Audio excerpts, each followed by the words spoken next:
Hey guys, Meyer and Will here at Power Driven Diesel, and if you watched our last video, you'll see the truck behind us. Todd bought it. It is a 2001 Dodge Ram with the automatic trans, and Will and I proceeded to make fun of him for buying the most grandpa truck ever. It wouldn't even do a burnout. I mean, who buys a truck that can't even spin the tires? It was terrible, and then Todd tasked us with fixing that problem. So what do we got here? So we got a Quadzilla Adrenaline. We're going to throw a Quadzilla on there. First thing you should do on any of these trucks is tune it. So we're going to put a tuner on there. We're going to see what it makes stock power, and then with the Quadzilla.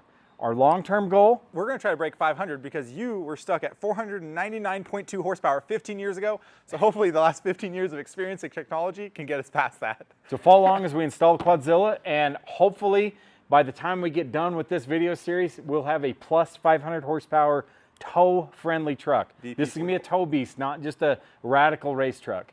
But it's got to have a little spice because, I mean, honest, we are power driven. We can't just have a boring tow truck. Stop going on. Let's just install this thing. Yeah, this is kind of a lot of jank. So we're gonna pull this guy out here. That's some good adhesion, dude. Mounting it to the dash, risky on a second gen. Color match is perfect. Spot on. There you go. Sounds great. Yeah, look at that. They did great. It was painted. It looks like it bleached out. It bleached. Just That's the problem. It was right where it was like protected. It was good, and then it just bleached really bad. Look, it's wood. That full-on is a piece of plywood somebody cut in there. Look at that. You can tell Grandpa worked on this truck. Look at that. He pulled out his little jigsaw, and he's like, I want to fix this right. Watch, it's some 16-year-old kid that inherited it from Grandpa, and I just crushed his dreams. He failed at wood shop. So first step is we need to remove the old so we can go in with the new. I also think while I'm doing this, you need to take it upon yourself and you need to take care of our battery cable situation. So grounds are a big problem on VP44s, and if you have weird intermittent power and starting issues, and so I'm looking at these batteries going, damn, like I'm not a wiring expert, and it makes me cringe pretty hard. So you're gonna take care of all that, and then I'm gonna work on getting rid of the old to install the new. So these battery hold downs are toast, so we're gonna get rid of them. So you're gonna unjank the jank. Like, I don't...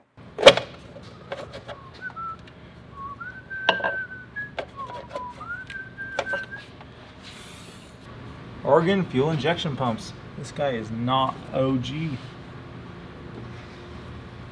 Which I guess are kind of new. This goes to nothing. Oh, no, that was plugged. And this goes to some wire going down below, probably for an air compressor or something. Gosh, this hurts. Hurts me bad. Exhaust 14s or 15s? They're 13s.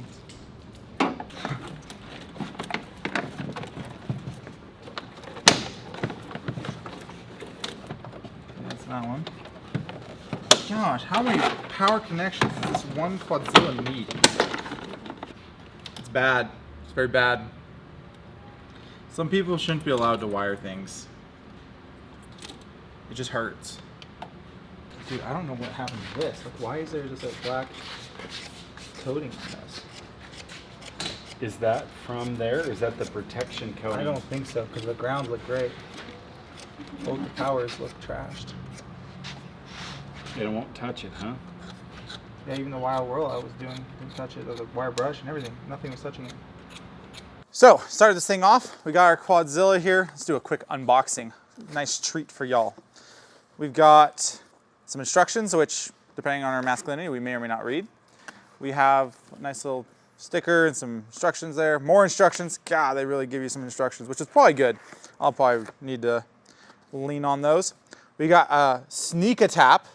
So this is basically a very simple and easy way. It makes it easy to wire tap the pump, so you're not actually having to tap into any wires, cause corrosion, everything. It gives you a nice little billet stealth plate that actually looks pretty fancy. We're gonna go into that more later.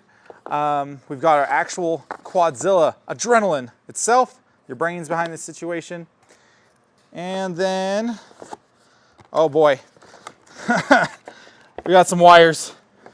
So yeah, hopefully this all makes sense once we actually get to it. But we got our main harness here, our iQuad for being able to hook up to Bluetooth, and then some pigtail adapters and agates ports, and cool. This is pretty straightforward. And then also what we got, because ultimately Todd is ultimately a grandpa and can't figure out phones for the most part, we've got this manual thing that he can change tunes with. That way if his grandchildren aren't there to be able to hook his phone up, he can do it himself. So it's kind of like a little add-on. Doesn't require a phone to be able to make tune changes, and you can actually look at your EGT, trans, boost, and fuel pressure on that little screen as well, it looks like. Interesting. So that's what we got. And then while we're doing the install, we're also going to throw, I mean, you saw those batteries. They're terrible. We're going to throw some battery hold downs on it, as well as some battery cables, just because these VP trucks are notorious for ground problems. Let's just get rid of them. So there we go. Let's install it. So my heart wants me to tell you to just do compounds regardless of any horsepower level you're at. But realistically, 400, 450, they're recommending that turbo. It might be a great turbo for up here, sea level, and good towing manners. Keeping that stock frame size really, really helps. So I'd probably recommend like a 60-64 for that application. And that's what we're gonna throw on this thing. We'll see what it does. And then if it doesn't get us where we wanna go, we want that 500 horsepower plus, we'll bump up to a bigger charger. They're recommending a 62-65 12. Which honestly, that could be a decent turbo for that, but hopefully we can hit that number with a little smaller frame size just so you keep those manners. 600 horsepower, they're recommending a big turbine 64. Again, I don't think I'd do that on a VP. I would just go straight to compounds. That way you get a great manners, great towing manners, and you get that power level, and you're working in that RPM range that a VP wants to operate in. And then 650, it's saying 62, 65. Again, I don't think I would do that. I would go to a smaller frame size because you got that big turbo there for that airflow. I would put a smaller turbo on the manifold so you keep those driving manners. I mean, a VP truck is so limited on RPM. Being able to have a quicker spooling setup really helps you utilize that whole RPM, because normally, like if you had a common rail or 12 valve, you just keep moving that RPM band up. Well, VP is limited to here. So when you move that RPM band up, you're really just shrinking the RPM band that you can really operate in. So that's kind of why we recommend turbos on the smaller side, just to keep that nice fat RPM band. But anyway, I digress. We're gonna install. Hey, look at, I figured it out. No. Installed. Why didn't they just loop the wires? Why did they give you a connector? Stupid. So instructions will tell you how to do this, but I'm gonna just kind of finger it out. We got a 3-pin pigtail. I'm pretty confident that's fuel pressure. We're gonna slap that bad boy in there. Plugged in from the... Yep, we got a ground. We'll do that one here in a second. We've got, some kind of a wire. That's probably power. Is it pink in Hey, color? hey, no, put that down. We don't need that. Okay, boom. So we got our 2 wires connected together. It's kind of suspicious. We're gonna feed this whole pigtail down. We've got a pump tap. We've got, ultimately, one of these is the JTEC and one of these is the boost fooler. And then we've got our transmission temperature sensor. We're gonna throw in there as well. It's a Manuel. Unless it's a Manuel, and then you put it in your oil temperature, whatever you want to do. You do whatever it is you want to do. The world is your oyster. You're like, guy does not. So we need to pull. Okay, dude, what are the chances that this just works? Beat the people in the comments. Yeah, they're like, what the? Dude, I try to tell Will and Todd I do not deserve to be in a video. Oh, so. You see, papi. There we go. So we just put the agates in. Normally you would drill and tap, but this one was already done. It's very simple. But if you're going to drill and tap it, it's very simple. You just do it with the engine running, and bing, bing, boom. All the shavings will be blown out into your face, and your turbo and the rest of your system will be happy. We're like off to the races. And then the last thing we're going to do, actually, let me rephrase. The last thing we're not going to do is because we want to do a bone stock dyno pull on this. So I can't hook up the boost sensor of the Quadzilla because then it'll do boost filling, and I don't want to influence that at all. So we're going to leave this disconnected, do that first dyno pull, and then we'll hook it up. But we're just going to let it sit right here in the meantime.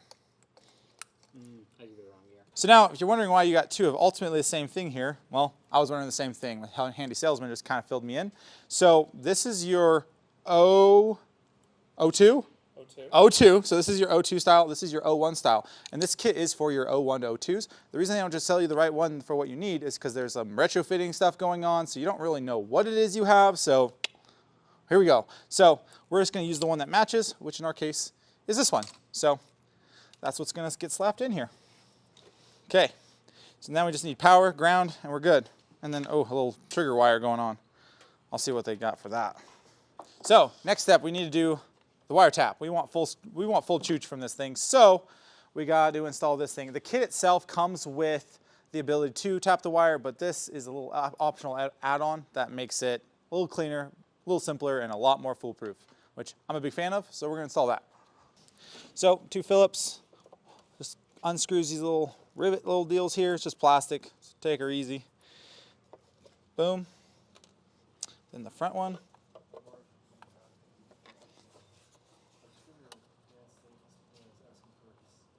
Now, the 13 mils here, that holds the throttle bracket on, which is kind of in the way for trying to do anything on the pump. So we're just gonna kind of scooch that guy out of the way a little bit, flop him down, and just like that. So slight hiccup to this plan. This would have been amazing and very simple and aided in installation a lot. However, this works for your factory pumps that use a normal torque security 6-star whatever. And it works for our pumps because they're Bosch certified, so the same exact screw. If you buy a pump from Organ Fuel Injection Incorporated, they don't work because they use a different security screw. And instead of trying to find that, I'm just going to do the good old-fashioned reliable pump tap. So that's a good thing to check before you go and install. Make sure you have the right bit for to pull your pump off. But for this, it's just a wire tap. Same. You straddle it with the wire, tighten it down. That puts a little tap into the wire so that way that Quadzilla can go in and command full fuel. Wow, look at you, Will. That looks like a brand new battery. Yeah, no. Why you do that? Okay. Bing, bang, boom. All we have left is to wait for Will to single-handedly install these battery cables, and then we'll hook up power and ground, and then key on with this bad mammo jammo right here, and it's gonna be off to the races for us. Okay, so now we gotta put this into the into the cab, so we can then connect it to some pow. We need that pow, baby. On your automatics, they have a little rubber clutch delete or clutch pedal master cylinder delete puck thing. It's a nice little rubber, makes it really easy. For your manual guys, you can either drill your own hole and put your own grommet in, or you can kind of splice it in with the factory stuff there. Either way, try to avoid just drilling a hole and shoving wires through because they chafe over time and make people like me angry. So that's a nice clean solution. Bing, bing, boom. Okay, so battery power, battery ground, key on. We're good to go. All right, judging by the dirtiness of our hands, you can tell who does the work and who pretends to do the work I got around here. stuck down below. Will did plenty of work. The battery cables were basically on him. We got the Quadzilla installed. Time for first fire. Let's see if it starts. Now, one thing I've noticed, anytime I've put new cable on a truck, they crank really fast, even with older batteries. So let's see, these are the original batteries, 3 years old. Fire in the hole! Yeah. All right, cut it. Dude, that was so fast. that thing, yeah. Isn't that crazy? Even with old batteries, it cranks that fast now? Yeah. I mean, and you put a new battery on, it would help it and make it crank faster, but then it's gonna, in 2 years, it's bad again. But you just put new cables on, if that's the actual issue, it really helps these things. Gets all that resistance out of there. So anyways, cranks fast, Quadzilla's on, so now it's off to the dyno. Okay.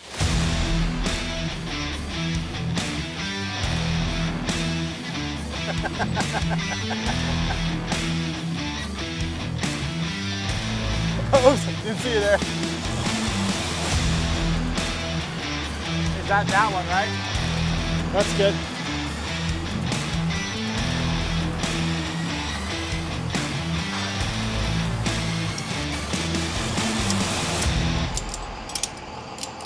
All right, I've got the 2001 Grandpa truck strapped to the dyno. Remember, this is a 2001 Dodge Ram 24 valve Cummins. We put the Quadzilla Adrenaline on there. We addressed the battery cables and fixed some of the janky wiring. So this is ready for a baseline stock run. So our first run, stock power level, no tuning, nothing, just how it came from the factory. Then we're going to turn the Quadzilla Adrenaline onto the max power and see how much power this thing makes.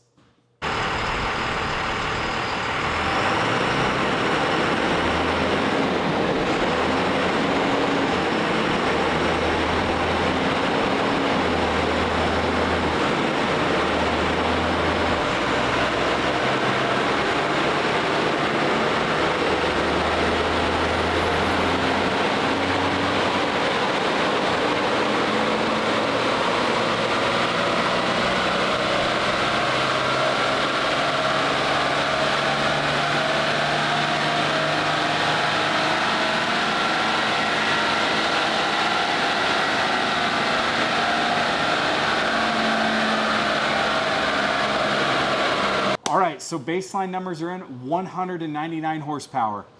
Torque, big numbers, 435. So stock, what, 235 horse at the flywheel, so 199 to the wheel. Solid performer. Yeah, and you got some weird anomaly stuff. The factory tune is doing who knows what. We got a small dip here at like 2100 RPM, but past that it keeps pulling. We peak horsepower out here at 2800 RPM before it starts to pretty aggressively defuel. EGT's peaked at 1088 and boost peaked at 16.9 psi. So 17 pounds of boost essentially. Yeah, 1000 EGT.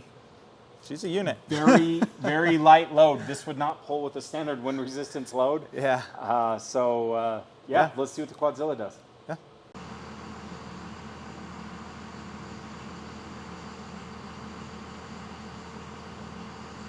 Power level 10, baby. Let's see it. Oh boy.